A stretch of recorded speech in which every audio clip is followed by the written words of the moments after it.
शरफ किसको मिला है, ये किसका लक़ब है जो सरे अर्श लिखा है।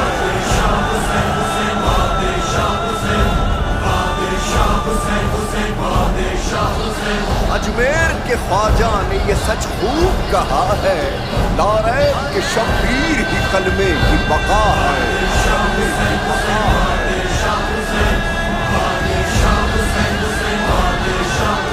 शाह मस्त हुसैन, बादशाह मस्त हुसैन, इन दस्त हुसैन, इन बला मस्त हुसैन, सरदार नदा दस्त दर दस्त यजीद, हक़्क़ा के बिना ना बिना मस्त हुसैन।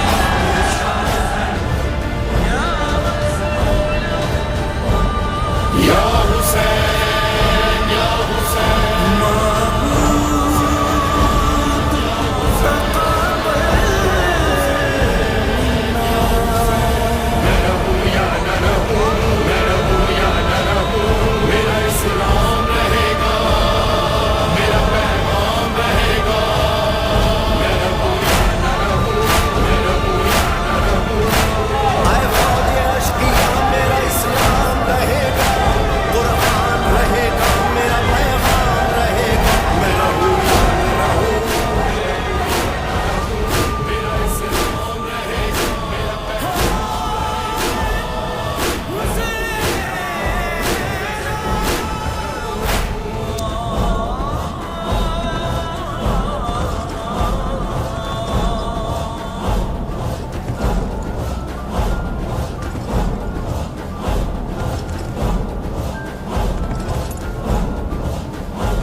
अल्लाह के रसूल हज़रत मोहम्मद मुस्तफ़ा सल्लल्लाहु अलैहि वआलिहि वसल्लम बार बार इमाम हुसैन को बुलंद करके दुनिया को ये बताते थे कि ये हुसैन मुझसे है और मैं इस हुसैन से।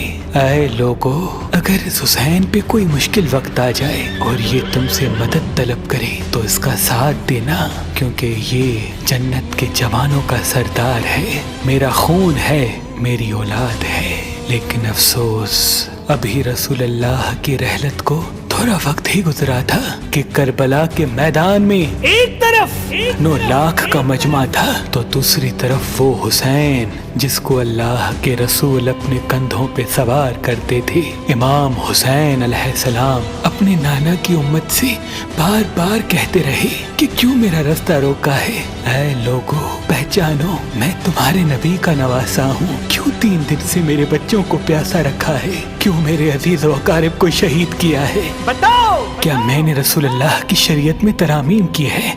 किसी इंसान का हक खाया है? किसी इंसान पे जुल्म किया है? इतने में फौजे यजीद एक आवाज में कहने लगी, ऐ हुसैन, हम सब तुझे तेरे बाबा अली के बुग़्ज़ में कत्ल कर रहे हैं ताकि यजीद हमारी झोलियां दौलत से भर दे। इमाम हुसैन ने फरमाया, ऐ लोगो, आज जिस इस्लाम का अलम तुम्हारे हाथों में बुलंद है, ये अलम मेरे बाबा अली ने बुलंद किया। मत भूलना, खैबर और खंदक में अगर अली ना होते तो इस्लाम की फतेह नामुमकिन थी। वो अली जिसने पूरी जिंदगी इस्लाम की तबलीग की, हक को बुलंद किया, रसूलुल्लाह की हिफाजत की, आज उस अली को ये अजर दे रहे हो। ऐ लोगो, बताओ, अल्लाह के रसूल ने बार बार मेरे बाबा अली का हाथ बुलंद करके फरमाया था कि जहाँ हक होगा वहाँ अली होगा, जहाँ अली होगा वहाँ हक होगा। और आज उस अली और औलाद रसूल को ये अजर दे रहे हो। इतने में यजीद की फौज के सिपह सालारों ने देखा कि कहीं फौज में बगावत ना हो जाए। ऐ शिम्र, क्या देख रहे हो? हमला करो। बस लाखों की फौज ने जब रसूलुल्लाह के नवासे पे हमला किया, इमाम हुसैन अलैहिस्सलाम ने अल्लाह का नाम लिया और जुल्फ़िकार को नियाम से निकाला। तारीख गवाह है, एक तरफ लाखों का मजमा और एक तरफ 3 दिन का भूखा प्यासा हुसैन इब्ने अली। ज़मीन पे इस तरह की जंग पहले कभी नहीं देखी थी कि एक तन्हा इंसान लाखों के मजमे को इस तरह से फिन्नार कर रहा है कि फौजी अशकिया वापस पलट के भागने लगी। इमाम हुसैन फौजे यजीद से मुखातिब होके फरमाते हैं, आओ 3 दिन के भूखे की जंग देखो, 3 दिन के प्यासे की जंग देखो, रसूल के इस नवासे की जंग देखो, उसकी जंग देखो जिसका जवान भाई मारा गया, जिसके जवान बेटे को नजरों के सामने कत्ल किया गया, जिसने अपने ही हाथों से अपने बच्चे की कब्र बनाई। इमाम हुसैन शेर की तरह फौजे यजीद से लड़ रहे हैं। इतने में आवाज़े गैब आती है, हुसैन तेरा अल्लाह तुझसे राजी हुआ। बस इस सदा का सुनना था। इमाम हुसैन अलैहिस्सलाम ने अपनी जुल्फ़िकार को थाम लिया। इतनी में उमर बिन साद कहता है, शिमर क्या देख रहे हो, ये अली का शेर है, इसको मात देना नामुमकिन है, जाओ खेमों को आग लगा दो। बस कुछ जालिमों ने बीबियों के खेमों को आग लगा दी और कुछ इमाम हुसैन को दूर से तीर मारने लगे। इमाम हुसैन कभी बीबियों के खेमों की तरफ बढ़ते हैं, कभी फौज की तरफ जाते हैं। उमर बिन साद और शिमर ने फौज को 4 हिस्सों में तकसीम कर दिया और ये कहा कि कोई भी हुसैन के करीब न जाए, जिसके पास जो जो चीज है वो दूर से हुसैन को मारे। जिसके पास नेजा था उसने नेजा मारा, जिसके पास तीर थे वो तीर मारता रहा, जिसके पास बर्छियां थी वो बर्छियां मारने लगा। तारीख ने लिखा, जिसके पास मारने के लिए कुछ न था वो करबला की गर्म जमीन से मिट्टी उठा के इमाम हुसैन की तरफ फेंकता रहा। इमाम हुसैन के जिस्म मुबारक पे हजारों जख्म लगते रहे। आपके जिस्म मुबारक पर इतने तीर थे कि आपका जिस्म मुबारक नजर तक नहीं आ रहा था। बस जैसे ही नवासाए रसूल घोड़े की सींग से जमीन पे आते हैं, फौजे यजीद झूमना शुरू कर देती है। लेकिन इतने में वो घोड़ा जिस पे आप सवारी किया करते थे वो इमाम हुसैन के चारों तरफ घूमना शुरू कर देता है ताकि इन तीरों से मैं अपने आका हुसैन को बचा लूं। वो घोड़ा दौड़ ही रहा था। इतने में उमर बिन साद ने कहा, ऐ लोगो रुको, मैंने अपनी आंखों से देखा था इस घोड़े पे अल्लाह के रसूल सवारी करते थे, कहीं तीर इस घोड़े को न लगे और यूं तीरों को चलाना बंद किया गया। अफसोस है उन लोगों को उस घोड़े का तो एहतराम मालूम था जिस पे रसूल अल्लाह सवारी किया करते थे, लेकिन उस हुसैन का एहतराम भूल चुके जिनको अपने कंधों पे सवार करके उम्मत को दिखाया करते थे। बस इमाम हुसैन अलैहिस्सलाम ज़मीन करबला पे अपना सर रख के अल्लाह का शुक्र कर रहे हैं और वहाँ फौज यजीद के मुख्तलिफ सिपाही इमाम हुसैन का सर काटने के लिए करीब आते हैं। जो भी करीब आके इमाम हुसैन के सर को देखे तो उसे इमाम हुसैन के चेहरे में रसूल अल्लाह का चेहरा नजर आए और वो चीख के दूर चला जाए। इतने में शिमर कहने लगा, ये काम मुझसे ही होना है। जैसे ही शिमर ने खंजर इमाम हुसैन के गले पे रखा तो वो देखे इमाम हुसैन के लब हिल रहे हैं। उसने सोचा, हमने हुसैन का पूरा खानदान कत्ल कर दिया, 3 दिन तक हुसैन के बच्चों को प्यासा रखा, शायद हुसैन हमें बद्दुआ दे रहे होंगे। सुनने के लिए कान करीब करे तो क्या सुने।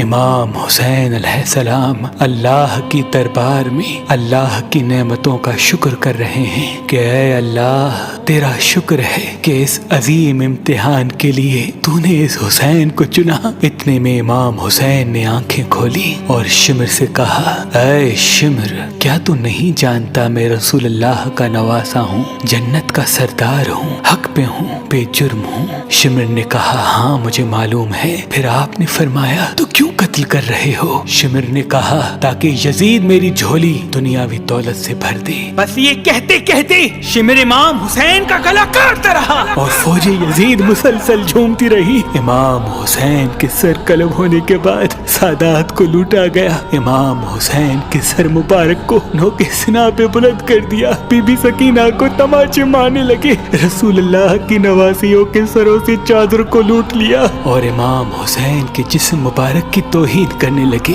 तारीख ने लिखा, इमाम हुसैन के जिस्म पर जो जो चीजें थी उनको लूटने लगे। इतने में एक शख्स इमाम हुसैन के जिस्म के करीब आया। इमाम हुसैन के हाथ में एक अंगूठी पहनी थी, उतारने की कोशिश की, ना उतरी। वो उंगली काट के अंगूठी ले गया। आपके जिस्म मुबारक को रस्सियों से बांध के करबला की गर्म जमीन पे इधर से उधर फिराया गया। इतने में उमर बिन साद ने कहा, ऐ शिमर, हुसैन और उसके साथियों की लाश का वो हश्र करते हैं कि रहती दुनिया तक कोई भी यजीद के खिलाफ आवाज न उठाए। सबके जिस्म से सिरों को काट लो और सबकी लाशों को पामाल कर दो। जमीन करबला गवाह है, कहीं से कोई कबीला उठ के आता है और कहता है कि हम हुर की लाश को पामाल होने नहीं देंगे। कहीं बीबी उम्मे लैला का कबीला आके कहता है कि हम अली अकबर का लाशा पामाल होने नहीं देंगे। कहीं बीबी रुबाब के कबाइल के लोग कहते हैं हम अली असगर का लाश पामाल होने नहीं देंगे। एक एक शहीद की लाश पामाल होने वाली जगह से हटाई गई। तारीख गवाह है, सिर्फ रसूल अल्लाह का अकेला नवासा करबला की गर्म जमीन पे पड़ा रहा और मगरिब के घोड़े मशरिक की तरफ, मशरिक के घोड़े मगरिब की तरफ दौड़ते रहे। इमाम हुसैन का जिस्म पामाल होता रहा। इमाम जाफर सादिक अलैहिस्सलाम फरमाते हैं, मेरा सलाम हो मेरे उस गरीब दादा पर जिसकी लाश को इस तरह से पामाल किया गया कि उनकी दाईं पसलियां बाईं पसलियों की तरफ चली गई और बाईं पसलियां दाईं पसलियों की तरफ चली गई, जिनका सीना और पुश्त एक साथ हो गया। सलाम हो मेरे उस बेवतन दादा हुसैन पर जिनके जिस्म मुबारक के टुकड़ों को जमीन करबला पे बिखेरा गया। सलाम हो, सलाम हो, सलाम हो।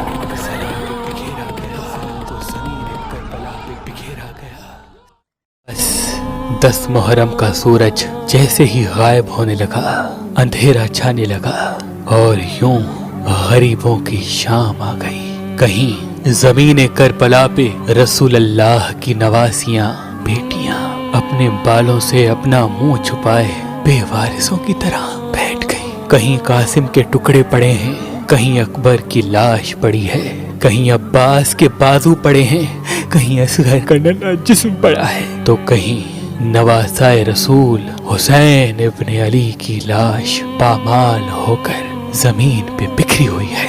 और वहाँ फौजे यजीद झूम रही है, खुश हो रही है कि बनी हाशिम का नाम जमीन से मिटा दिया, उनकी औरतों को बेपर्दा करके रुस्वा कर दिया। बीबी ज़ैनब कभी आसमान को देखती है, कभी यतीम बच्चों को संभालती है और कभी हुसैन बनकर एक एक बीबी को दिलासा देती है। इमाम सज्जाद जब इमाम हुसैन की लाश पामाल होते हुए देखते हैं तो ये महसूस करते हैं कि कहीं जमीन फट न जाए, आसमान गिर न जाए, सूरज बुझ न जाए। वो अपना सर जमीन करबला पे रख के अल्लाह की नेमतों का शुक्र करते हैं, अपने खालिक से कहते हैं कि ऐ अल्लाह तेरा शुक्र है कि तूने मोहम्मद के घराने को इस अजीम इम्तिहान के लिए चुना। ऐ अल्लाह तेरा शुक्र है कि तूने मेरे बाबा को, मेरे भाइयों को शहादत के लिए चुना। ऐ अल्लाह तेरा शुक्र है। बस कहीं ज़ैनुल आबदीन सजदाए शुक्र में है तो कहीं बीबी ज़ैनब कुबरा अब्बास बन के पहरे दे रही है। जब तमाम बच्चों को जमा किया गया तो ये मालूम हुआ कि जब फौजे यजीद ने ख़याम पे हमला किया तो आग में कुछ बच्चे जल के मर गए। हर माँ इस फिक्र में थी कि अल्लाह जाने मेरा बच्चा जल गया या घोड़ों के पैरों के नीचे आके दब गया। कुछ बच्चे मिल रहे हैं तो कुछ बच्चों की लाशें मिल रही हैं। बस बीबी ज़ैनब ने सबको जमा किया और कहा, घबराओ नहीं, अभी अब्बास की बहन जिंदा है, सब सो जाओ, मैं पहरे देती हूँ। बस नबी का खानदान इस गरीबों की शाम में यतीमों और बेवारिसों की तरह बैठा ही हुआ था। इतने में बीबी ज़ैनब देखे कि दूर से कोई घोड़े सवार आ रहा है। बीबी ज़ैनब ने देखा और फरमाने लगी, ऐ घोड़े सवार रुको, यहाँ नबी की बेटियां सोई हुई हैं, जाओ चले जाओ بی بی زینب نے دیکھا وہ گھوڑے سوار دھیرے دھیرے بیویوں کی طرف آ رہا ہے۔ بی بی زینب نے فرمایا، اے شخص، ہم لٹ چکے ہیں، ہمارے خیام لٹ چکے ہیں، ہمارے جوان مارے گئے ہیں، ہمارے پاس دینے کے لیے کچھ نہیں، اے شخص واپس چلا جا۔ بی بی دیکھتی ہے وہ گھوڑے سوار اور قریب آنے لگا، اتنے میں عباس کی بہن علی کی بیٹی علی بن کے قریب جاتی ہے اور گھوڑے کو پکڑ کے کہتی ہے، اے سوار، تو نے سنا نہیں میں علی کی بیٹی ہوں، رک جاؤ۔ بس یہ کہنا تھا، اس گھوڑے سوار نے اپنے چہرے سے نقاب ہٹایا۔ بی بی زینب دیکھے تو اس کا بابا علی رو رو کے کہتا ہے، اے میری بیٹی، میں تیرا بابا علی ہوں۔ بی بی زینب نے جیسے اپنے بابا کو دیکھا تو زاروں قطار رونے لگی اور کہنے لگی، بابا میرا قاسم مارا گیا، بابا میرا اکبر مارا گیا، بابا عباس نہ رہا، بابا ان ظالموں نے اصغر کو مار دیا، بابا رسول کا نواسا حسین نہ رہا۔ امام علی نے کہا، اے میری بیٹی، صبر کرو، صبر کرو، اللہ رسول اللہ کے خاندان کے جوانوں کو شہید ہوتا ہوا دیکھنا چاہتا ہے۔ اللہ یہ چاہتا ہے کہ رسول اللہ کی بیٹیاں قیدی بن کے بازاروں میں پھریں، ایک طرف ظلم کی انتہا ہو اور رسول اللہ کا کنبہ صبر کی انتہا کر کے دکھائے۔ ہمیں ایسی قربانیاں دینی ہیں کہ قیامت تک کوئی یزید یہ نہ کہہ سکے کہ تمہارا نانا جھوٹا ہے، اسلام جھوٹا ہے۔ سب کچھ قربان کر کے یہ دنیا کو دکھانا ہے کہ اسلام اللہ کا دین ہے اور تمہارا نانا اللہ کا رسول ہے۔ انہوں نے جو کہا وہ سب اللہ کا کلام ہے۔ سلام ہو رسول اللہ کے گھرانے پر، جنہوں نے ہر تکلیف سہ کر اسلام بچایا، قرآن بچایا، ہمارا ایمان بچایا۔ یا نہ رہوں، میں رہوں یا نہ رہوں، میرا اسلام